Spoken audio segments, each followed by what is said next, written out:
أعمالنا من يهده الله فلا مضل له ومن يضلله فلا هادي له. أما بعد فأعوذ بالله من الشيطان الرجيم. إنما حرم عليكم الميتة والدم ولحم الخنزير وما أهل لغير الله به. صدق الله العظيم وبلغنا رسوله النبي الكريم ونحن على ذلك من الشاهدين والشاكرين والحمد لله رب العالمين. My dear respected brothers, in the past session we had established that from the Quran and Sunnah we have learned that our body, in fact everything that is there, belongs to Allah subhanahu wa ta'ala. The meaning of our body belonging to Allah subhanahu wa ta'ala is that the practical meaning is that whatever is to be decided about our body, whatever is to be given to our body, whatever is to be done to our body, it has to be in accordance with the order of Allah subhanahu wa ta'ala. We are only leasing it, and lease of such a kind in which we have not paid anything. We are just using it for a small duration, and the real ownership is of Allah subhanahu wa ta'ala. So whatever we do to it, it will have to be in accordance with the order of Allah subhanahu wa ta'ala. And how do we learn this order of Allah subhanahu wa ta'ala? Through the Prophet sallallahu alaihi wasallam. So whatever the Prophet sallallahu alaihi wasallam has told us as permissible or allowed to do to this body is allowed, can be done. Whatever the Prophet sallallahu alaihi wasallam has forbidden cannot be done to this body and is forbidden. One very important aspect that we started discussing about last time is the issue of halal and haram. What has Allah subhanahu wa ta'ala made permissible to be given to this body in terms of feeding it, and what Allah subhanahu wa ta'ala has made impermissible in terms of giving it to eat.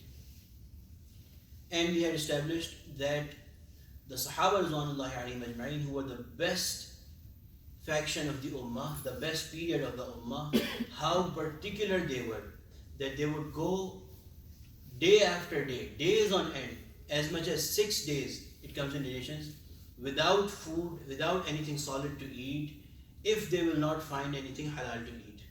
Similarly, we had given the example of Sayyidina Abu Bakr radiallahu anh, who had a slave servant, and he would bring him food every single time. Sayyidina Abu Bakr Siddiq radiallahu anh would ask him, where did you get this, how did you earn it, where is it coming from?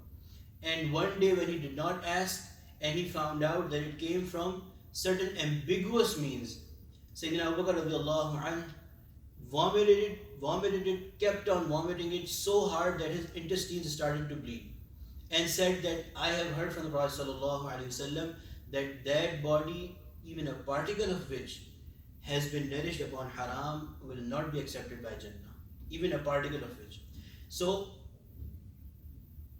today inshallah we'll make an effort to understand what is halal or permissible and what is haram or impermissible by the words of Allah subhanahu wa ta'ala, the Quran.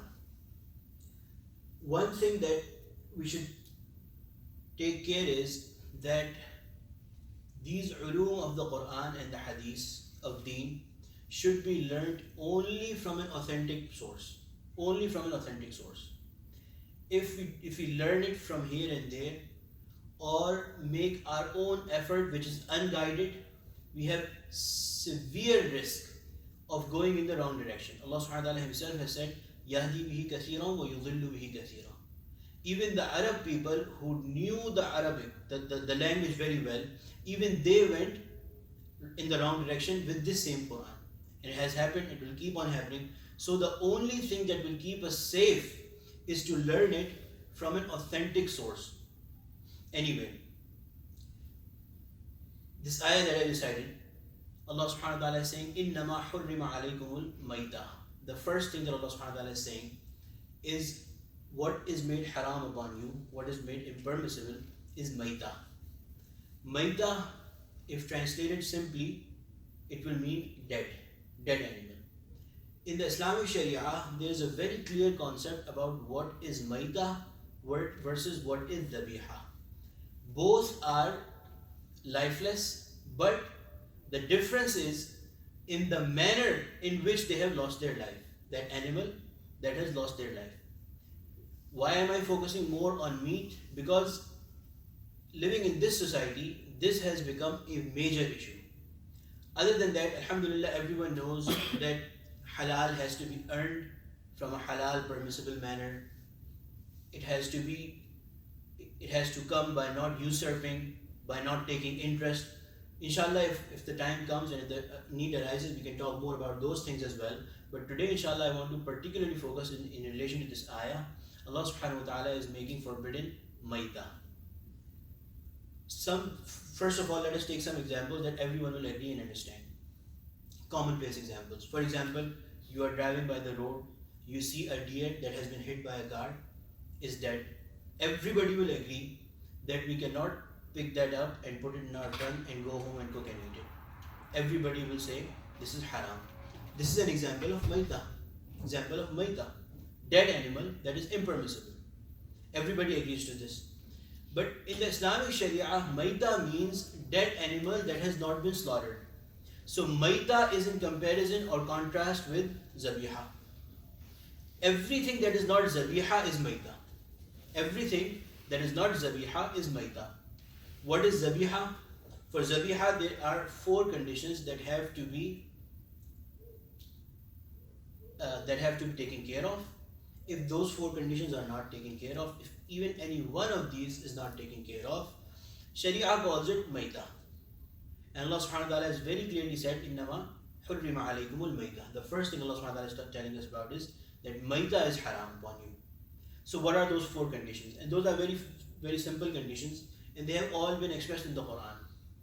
One is that the animal that you are going to eat and that you are going to find out is it zabiha or maita, is that it should have the capacity to be halal. It should have the capacity to be halal. So the concept in Sharia is that there are certain animals, if slaughtered right, become halal. Everybody will agree that living out, na'uzubillah, may Allah subhanahu wa ta'ala protect us, it's a kind of a heinous example, but a goat is walking by, everybody will agree that we cannot consume it as it is. May Allah subhanahu wa ta'ala protect us from coming to that stage.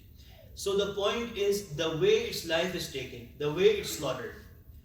And when it's slaughtered, if it is done in the right manner, taking care of the 4 conditions that have been explained in the Quran itself, it becomes zabiha.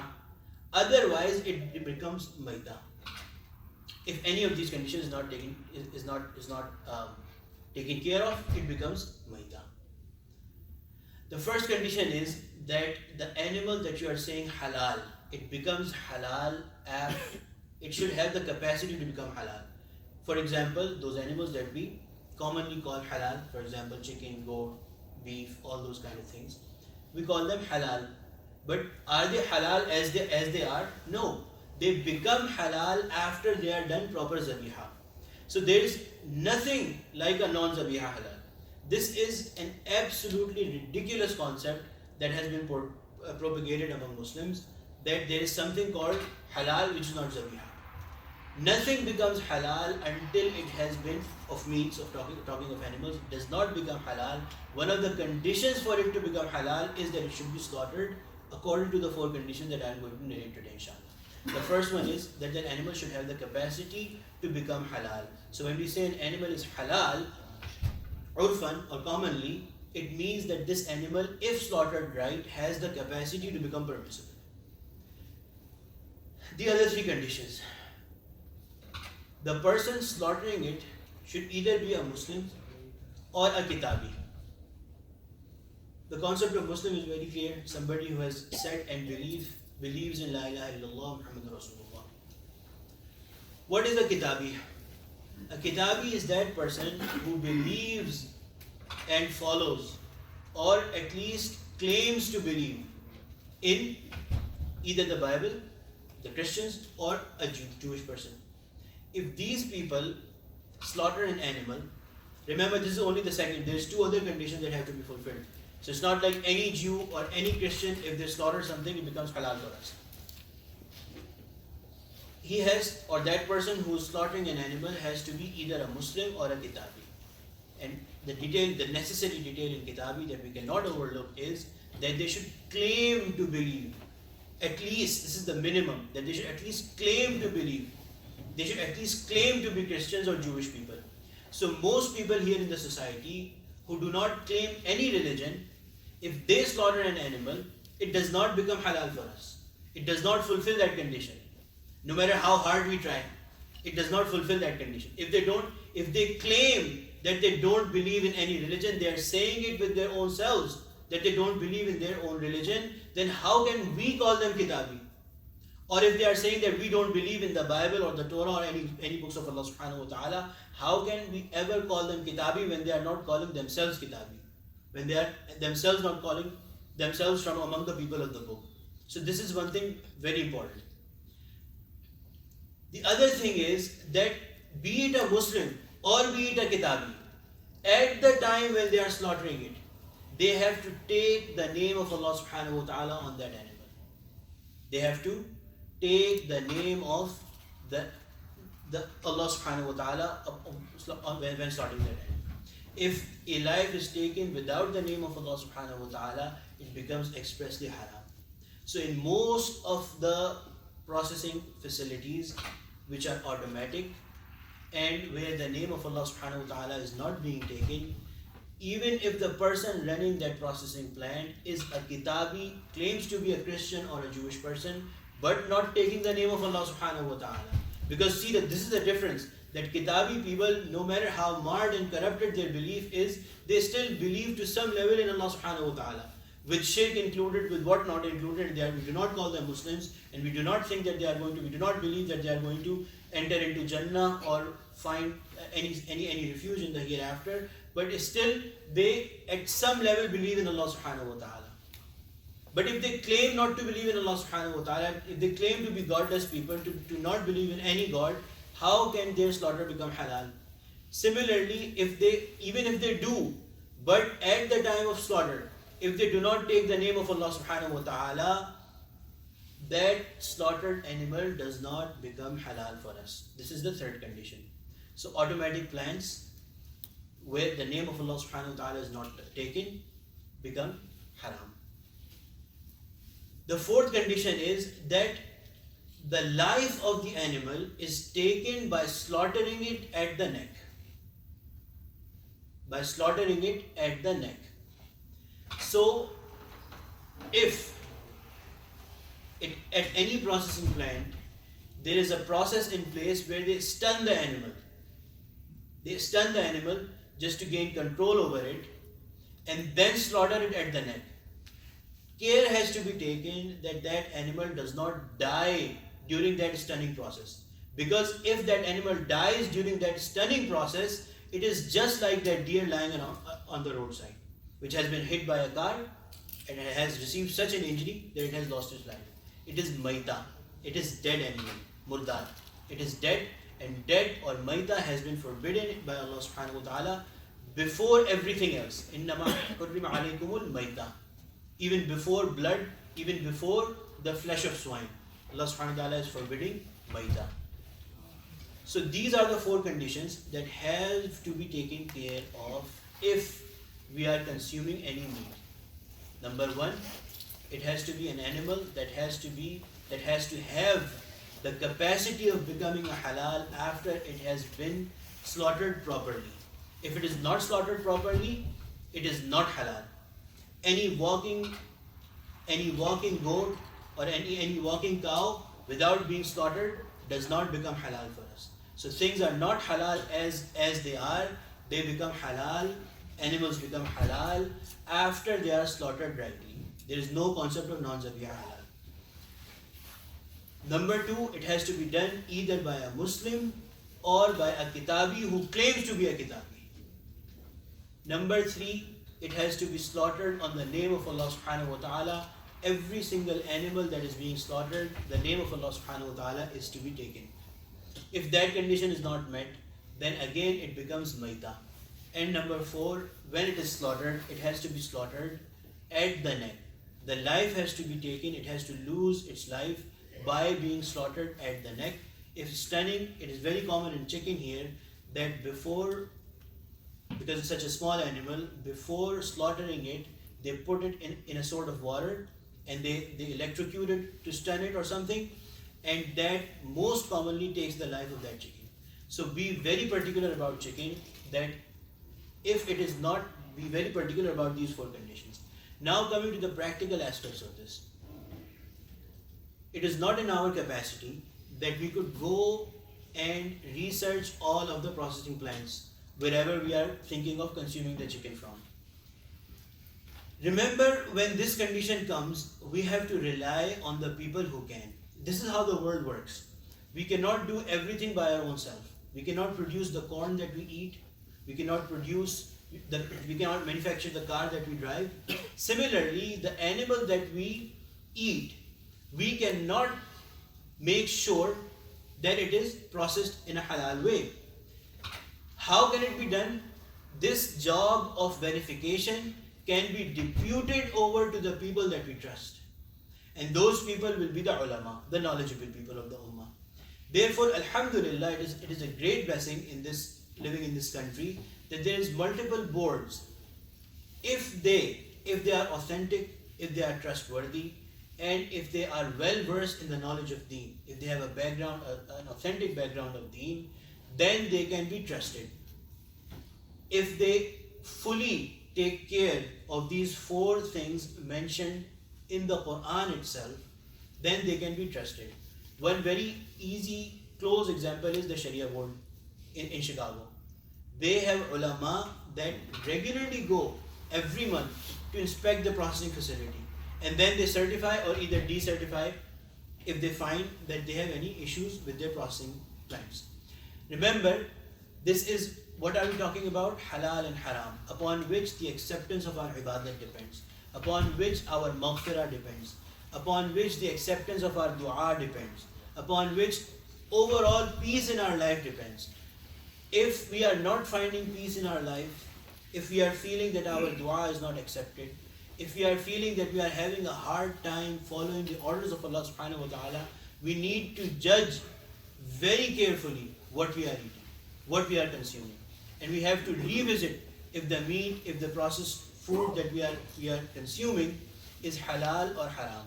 Also remember, if the animals that have not been processed, taking care of these four conditions, all contents of their body, be it their bone, be it any gelatin driven from their bones, be it anything from their body, is haram to consume in terms of eating.